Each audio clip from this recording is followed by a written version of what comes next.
Assalamualaikum warahmatullahi wabarakatuh. Alhamdulillahirrabbilalamin. Allahumma sholli wa sallim wa barik ala sayyidina Muhammadin wa ala alihi wa ashabihi ajmain, amma ba'du. Anak-anakku kelas 9 SMP Unggulan Al-Falah, alhamdulillahirrabbilalamin. Pada hari ini kita bisa bertemu lagi dalam pembelajaran kelas online.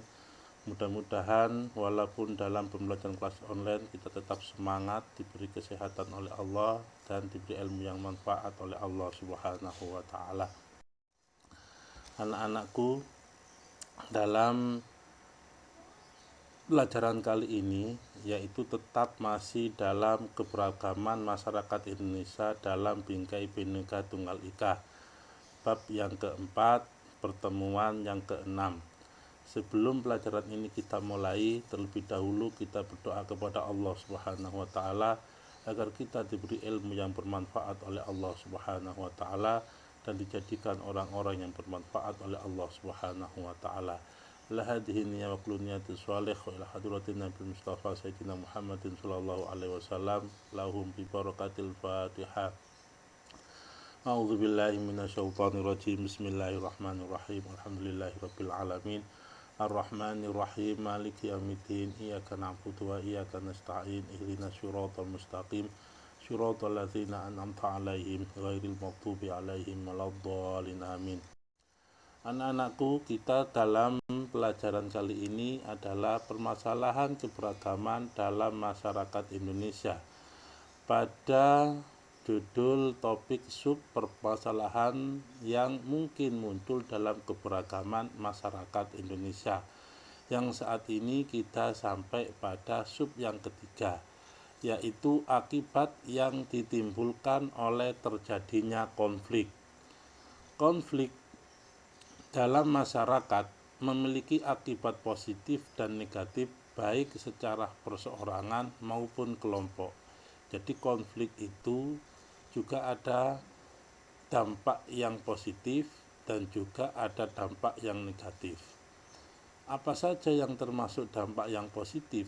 Dampak yang positif konflik adalah: satu, bertambah kuatnya rasa solidaritas kelompok.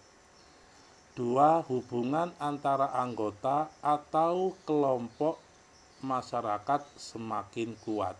Jadi ada sedikit akibat positif yang ditimbulkan dari konflik, yaitu bertambah kuatnya rasa solidaritas kelompok. Karena sering diserang oleh lain, maka kelompoknya semakin lama semakin akan membentuk suatu kekuatan yang di dalam kelompok itu akan terjadi kekuatan dan saling solidaritas.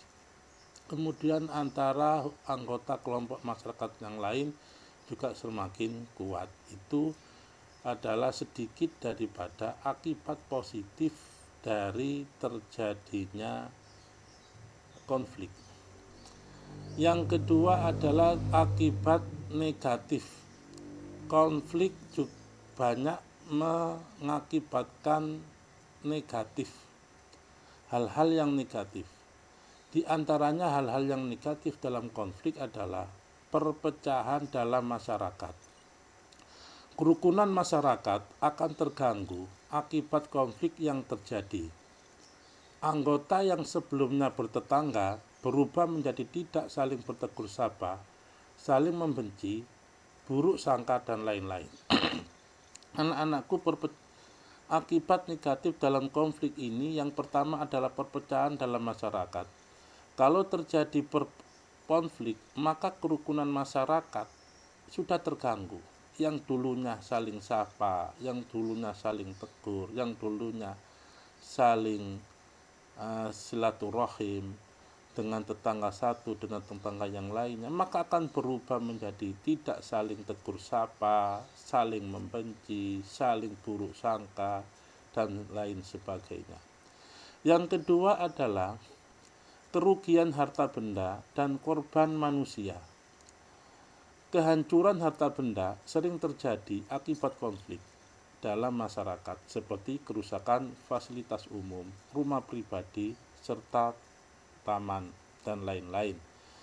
Konflik ini akan habiskan akan menghancurkan harta benda dan korban manusia. Kalau kita sudah konflik, maka tidak jarang sasaran umum adalah fasilitas umum seperti gedung gedung pemerintah, seperti pasar, seperti jalan-jalan dan lain sebagainya, akan terjadi huru-hara dan kerugian harta benda akan tidak bisa dihindari. Yang ketiga adalah kehancuran nilai-nilai dan norma sosial yang ada. Nilai-nilai dan norma sosial dapat hancur akibat konflik dalam masyarakat, seperti nilai kasih sayang, kekeluargaan, saling tolong-menolong, persaudaraan. Nilai ini akan diganti dengan rasa dendam, diganti dengan rasa curiga, diganti dengan rasa tidak percaya kepada kelompok satu dan kelompok yang lain, kepada orang yang satu dengan orang yang lain. Maka tatanan sosial, tatanan norma yang sudah ada ini akan hancur akibat konflik yang dulunya saling kasih sayang, saling hormat menghormati, saling kerjasama, saling tolong menolong, saling kekeluargaan dan lain sebagainya. Maka akan hancur tatkala ada konflik, maka akan berubah yang dulunya kasih sayang, yang dulunya kekeluargaan, yang selalu saling tolong menolong, akan berubah menjadi saling dendam, saling curiga satu sama lain, tidak saling percaya antara kelompok satu dan kelompok yang lain. Yang keempat, perubahan kepribadian. Kepribadian seseorang dapat berubah akibat konflik. Misal, anak-anak akan menjadi pemurung, takut melihat orang lain, dendam. Orang yang terjadi konflik akan dapat menjadi beringas, pemarah, dan agresif. Yang dulu kepribadiannya baik, yang dulu kepribadiannya santun, karena konflik, maka akan terjadi mereka menjadi anak-anak yang pemurung, trauma, takut melihat orang, kemudian dendam, serta menjadi yang dulunya penyabar jadi pemarah, beringas, dan lain sebagainya. Yang keempat, dari bab ini adalah upaya pencegahan konflik yang bersifat SARA. Negara yang penduduknya masyarakat atau warganya heterogen. Heterogen itu mempunyai penduduk yang bermacam-macam, beraneka ragam, baik agamanya, baik sukunya, baik golongannya. Maka ini setiap saat akan terjadi konflik. Seperti di Indonesia ini adalah negara yang masyarakatnya berpenduduk heterogen. Akan mudah akan terjadi konflik SARA. Apa SARA itu? Suku, agama, ras, dan antar golongan. Nah, tatkala sudah ada konflik ini, maka harus diatasi. Ada upaya untuk mengatasi masalah ini. Dapat dilakukan dengan dua cara, yaitu preventif dan represif.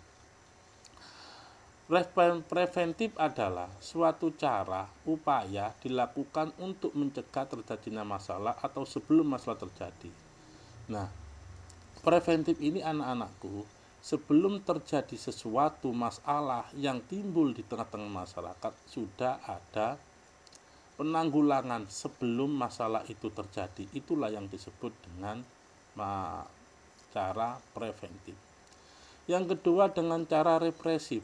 Cara represif adalah upaya mengatasi masalah pada saat atau telah terjadi masalah seperti penangkapan, pembubaran paksa dan lain-lain.